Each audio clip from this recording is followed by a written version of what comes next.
by thanking you all very much for coming today. This is a wonderful privilege that I get to do this. I know I've sometimes get on some people's nerves and I don't stop talking about it, but I think it's an important part of Vermont history that doesn't get all the attention it deserves. And it's definitely an important part of history to think about today, because we don't talk about things like this enough that brought us together. And I wanted to start the presentation today with permission all with a brief prayer, and then I can close my spiel.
Cemeteries in 13 towns in Vermont where men of color were buried. All came back. And they, in some cases, there was even, depending on how prominent they were, there may have been a word or two in a local paper about their passing. And in many cases, there is a headstone. In some cases, there isn't much more than a little white granite block like that you might see. One thing I have learned an awful lot about is when you're looking at cemeteries, there are of course no indexes. So unless you're sure who you're looking for, you aren't likely to find them. And I learned from going to cemeteries that when it comes to Civil War veterans, you have to look for this. You can't see it on that one because that one's older, but it usually says GAR, which is Grand Army of the Republic, which is what the Union Army was called back then.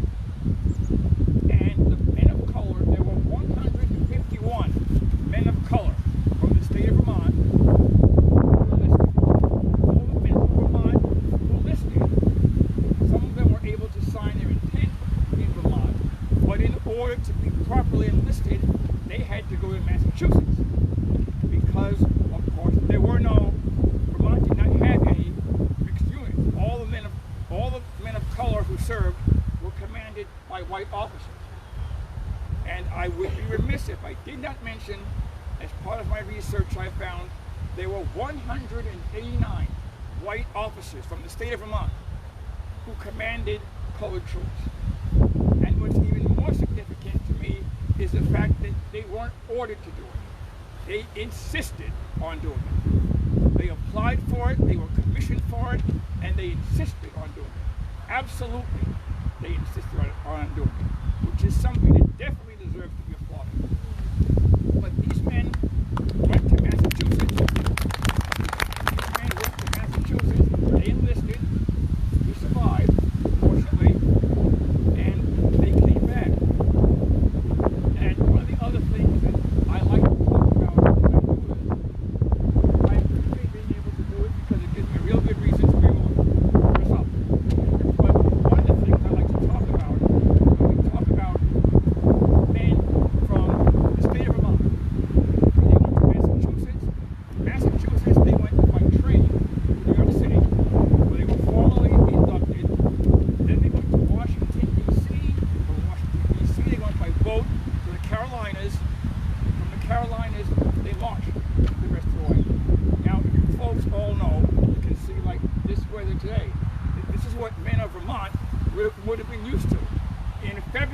January, February, you guys know what the weather is, it's an awful lot colder. And they have to wear these nice cool uniforms.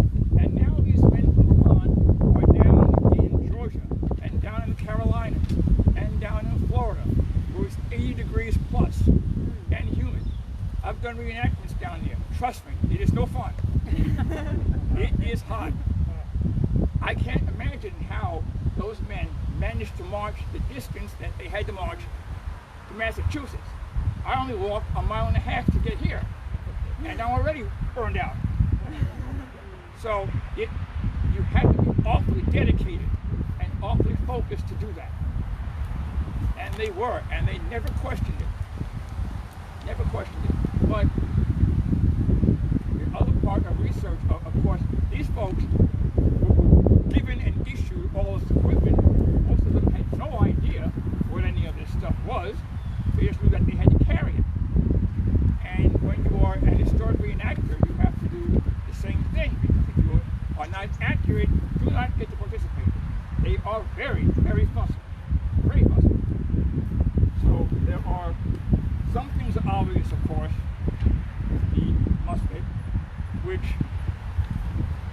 when you're marching 10, 15, 20 miles, and then you have to get into a battle that could last several hours, and you had to carry this thing, I wouldn't have lasted 5 minutes. I don't know how they managed to do it.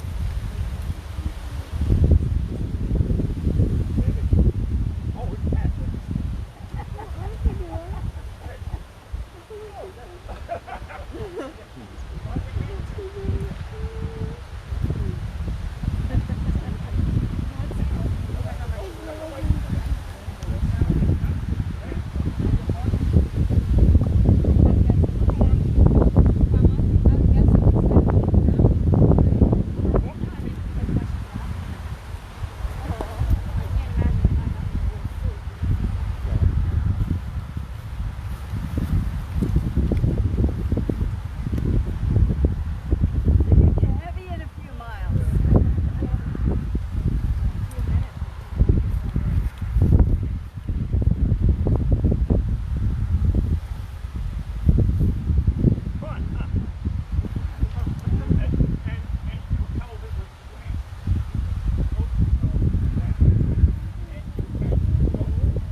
This is called a cap box.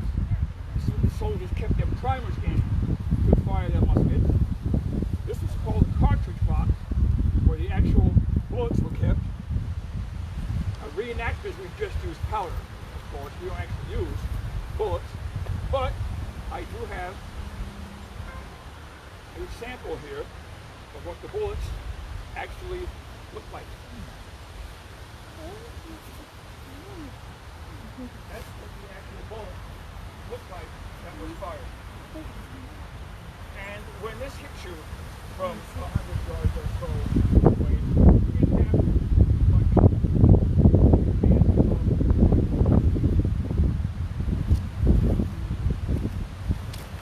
and then soldiers had what's called a haversack.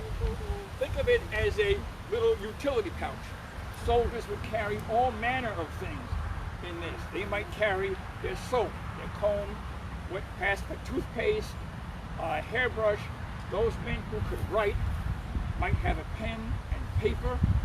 They might carry such snacks as they would have had then. One common one of which was that all soldiers were issued was something called, they would have that mess kits, Bibles, all manner of things in here. One thing that they were all issued, if I can get it out of here. Some of you may have heard of this. Hardtack. That's it, hardtack. These biscuits, baked in huge quantity and issued to soldiers.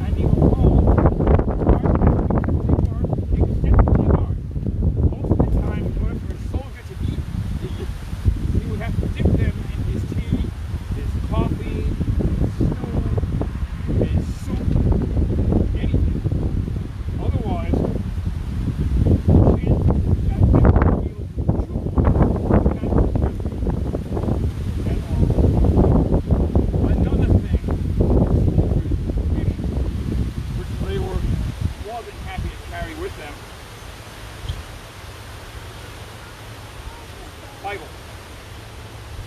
This one is authentic. These were given to soldiers just before they must battle. Does anybody know by chance who it was who would give these men the Bibles? Priests? Young Men's Christian Association, YMCA. Go to where the soldiers were mustering out and give them a Bible.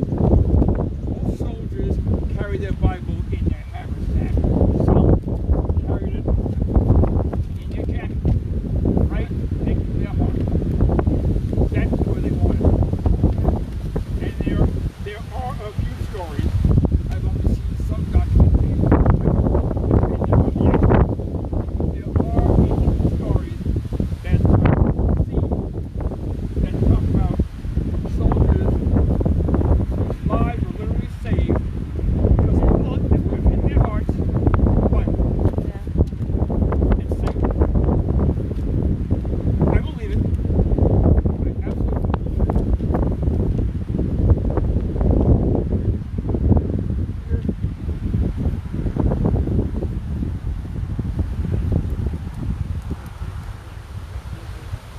Any particular questions right away? How far did they have to march where we live? They would have to march as few as maybe 5 or 10 miles, as many as 25 or 30 miles. And more often than not, it wasn't a case of we march and then we make camp. We march and then we have to fight for a couple hours. And then what was left just to make camp. So it was, and they had to march in very extreme weather, sometimes rain, when the mud was like about up to there. Most of the time in heat and humidity. It was not fun. They didn't get to stop and take breaks. It was go, go, and then go. Plus the officers loved it because they were on horses. They didn't care much.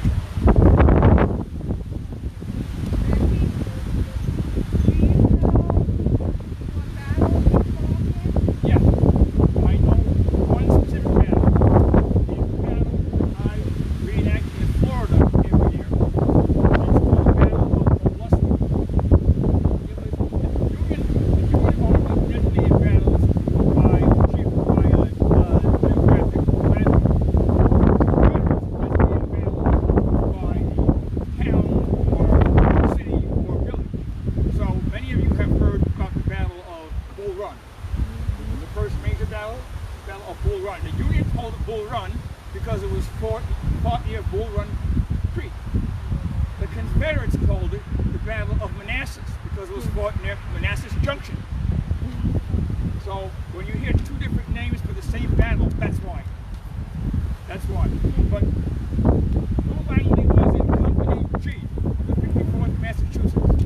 They were down in South Carolina, and a Union general took a force of 2,500 men, and he was given 3 orders. March to Jacksonville and stop. Anything you find along the way that the Union can use, take it. If the Union can't use it, destroy it. So the Confederates don't get it. And 3, any men of color that you happen to encounter, get them to sign up. So the generals followed 2 of those orders. The one he didn't follow was the one to stay in Jacksonville. Because by the time they got down there, he had encountered so little resistance, he saw an opportunity. I'm going to send some men to Tallahassee. I'm going to take Florida for the Union, and boy, won't I be a superstar. So he sent 2,200 men, including 2 companies from the 54th, Langley. He sent them to march from Jacksonville to Tallahassee. For those of you who don't know the area, that's about an hour-and-a-half drive by car. On foot, it's a lot longer. And they probably would have gotten away with it, except for the fact that the Confederate generals figured out what they were doing. And they sent 2,000 men south to intercept them. And the Confederates got to a place called Olustee Pond in Florida, which is about halfway between Jacksonville and Tallahassee. And they dug in and they waited for the Union. I don't have to tell you what the results were. The battle only lasted one day. The Confederates had 900 casualties. The Union had 1,800. So they got whacked pretty good. Yeah. And what happened was, Rule Langley's company was given the order to stay behind and cover the Union retreat, so that the Confederates could not ambush them and roll up on them. And that's what they did. So the next day, they're trying to march back to Jacksonville. And a Union lieutenant rises up and tells them, no, you can't, you have to stop. And he said, why? And he told them there's a Union train broken down 7-8 miles down the road. It's carrying Union wounded. You have to get there and do something before the Confederates find you. Because they'll either capture them or kill them. So go do something. So they turned around and they found the train. The engine was a mess. It wasn't going anywhere. The train was full of wounded soldiers. They have no horses. They have no tools. They really don't have any experience working with engines. They just couldn't leave and leave the Union soldiers there. Anybody can guess what they did? They took off their jackets and they found some rope and they patched the rope around the wood and they pulled that train 3 miles down the road to the station. They found some more rope and I think maybe one ox, I'm not sure, haven't had any documented yet. And they pulled that train by themselves back to Jacksonville. It took them the equivalent of a work week, 40 hours to do it. They pulled that train back. They got all those Union wounded back. And the reception that they got when they got back there was somewhere along the line of, so you're back, go eat, get dressed, we got more work to do. That's it. If you look up the history of the Battle of Olustee, you'll find, if you're lucky, you might find a paragraph that mentions that. How do you spell that? Yeah. Olustee, Olustee. You might find a paragraph that mentions the train pull. That's it. That's the most you'll ever see on it. And it took me an awful long time to even find that much. The State Battle Park in Florida is trying to put in an exhibit that shows that. They haven't gotten very far yet. They're still working. But that's what these guys did. I have another question. Yes. It's a younger person, right? You put me in the audience. No, I'm just kidding. What did he do after? He came back to Williston and farmed in Williston. I don't know exactly where the farm was located. There weren't terribly many good records kept in those days. I came back here and farmed in Williston. The easiest way I know that is because I'm pretty certain he would not have been buried in Williston if he wasn't a resident and didn't do something here. Otherwise he wouldn't be here. And then I said his wife lived 8 years after he did. Reggie, the Civil War touched my family in 2 ways. One, my great-grandfather, father of my grandmother, Orrin Baldwin, was from Pineville, and he was a farmer. He served in the Civil War with the 1st Vermont Cavalry, and he served in all the battles that the 1st Vermont Cavalry had, and he was promoted up to a corporal. So he had the corporal's uniform. And when he got home, his wife made him throw everything away. All that uniform, all the equipment. On the other side, great-grandfather Skip was a Quaker in Heinsberg. Of course, Quakers couldn't fight, so he wanted to do something, so he went on to the Civil War as a sutler. A wagon with some goods in it, he sold them to the troops. And in Gettysburg, he was talking to another soldier, and the soldier was showing him a carbine that was found on the battlefield, and they were talking about it, and then 3 Confederate guys came up over the hill, and so the man threw the carbine in the wagon, and they both took off. Grandpa brought that home, and he passed it on down, and I have that one. So if you'd like to come by someday, it'd be fun to you and I look at it. I should mention something that Bill mentioned that was common to soldiers. The soldiers traveled in large armies, thousands and thousands of men. They had to be, and Lord knows how many wagons, but they still had to have help. And so they had groups of merchants who would travel behind the armies, selling all manner of goods and services. And they were called sutlers. And there would be craftsmen, and there would be grocers, and there'd be barbers, and there'd be photographers. And they traveled with the armies to sell all manner of goods. And often today, for those of us who are reenactors, when we go to reenactment, we get most of this stuff from sutlers who still have the authentic, and there are a half dozen of them in the country that are approved to sell this stuff. And the last thing I would like to do before I take questions, with your permission, when it happened in the field that a soldier was killed or died of wounds, another point I should mention, it always fascinated me, and it may fascinate many of you, because when you hear about the Civil War, all we hear about are the battles, tens of thousands who died at Gettysburg, or who died at Antietam, or who died at Kennesaw Mountain, or Stones River, or any of those places. For every one soldier that died in battle, 3 of them died of disease. Because you're talking about men who had never been outside of their towns or farms or areas before, and are now mixing with all kinds of other men from other places where the immunity did not exist. They caught anything and everything. 3 times as many died from disease as died from battle.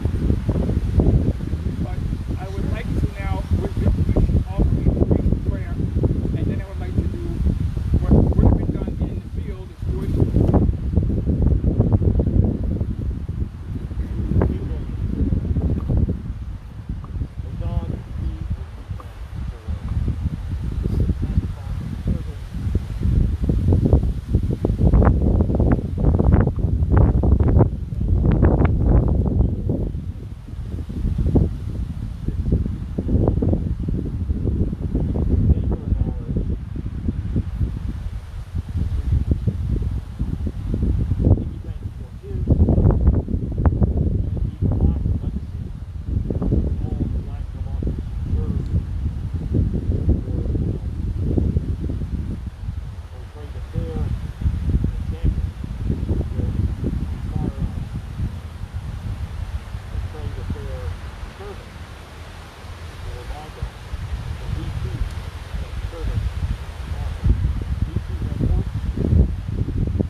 Yes,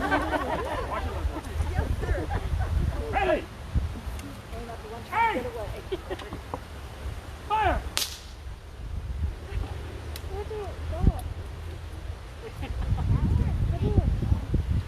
One more.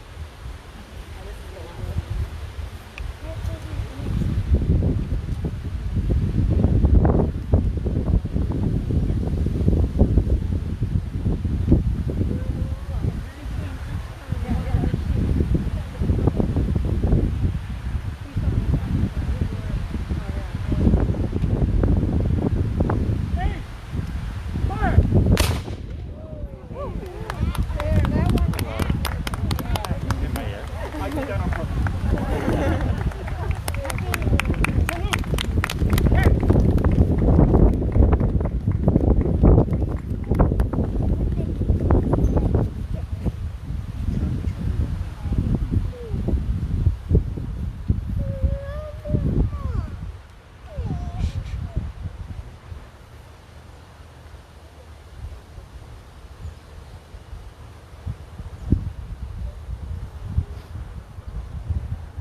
Attention, company! Shoulder, palms!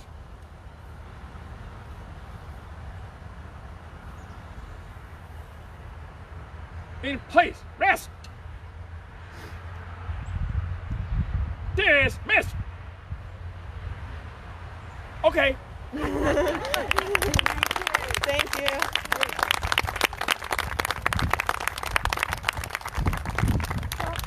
Any other questions, folks? I've got handouts and stuff on the table. Any other questions? I'm more than happy to. I have a quick story, and it does involve Ginger Isham's family. And I found out I live in a house that was built in 1861, so the beginning of the Civil War. And I found out a lot of history. MC Munson owned my house, and he fought in the Civil War for 5 years. There's a newspaper article that was put out, looking for volunteers. And I believe it was $50, and I mean, that was a lot of money. And they said the first 2 people that would volunteer, the first person would get, I think it was $50, and then the second person would get $25. So MC Munson immediately raised his hand. And then, I'm sorry, but I don't know the first name of the person, but it's one of Ginger Isham's family was the second person to raise their hand. So, here we have the local history. We've got the Isham family, the person who fought, because he was in the war for almost 5 years, he fought a tremendous amount of battles. Got wounded, survived, came back, but then their family moved up. Well, speaking of money, it was also true for those soldiers, not so much in the Confederates because they didn't have that kind of money, but in the Union Army, if you were drafted or notified or told that you had to serve and you didn't feel like going, for $300 you could have somebody else go for you. I believe it's the Langley House in Heinsberg on Lincoln Road. Yep. It is the Underground Railroad House. Yep, that's it. I don't know if he's one of the children of that original Langley family that was in that house. It is because the other important point where Vermont is Vermont was the last stop on the Underground Railroad before it went to Canada. And many of the blacks who used the Underground Railroad did not want to go to Canada. They didn't want to leave the U.S., it was too cold. That's why many of them stayed in Vermont and took up farming. Lots of sheep farming and other kinds of farming. They just did not want to go to Canada. Well, Lincoln Road in Heinsberg and Huntington, Yep. all of that was like a black farmers community. Yep. They own land, they lost the land, they bought it back, they lost it, they bought it back.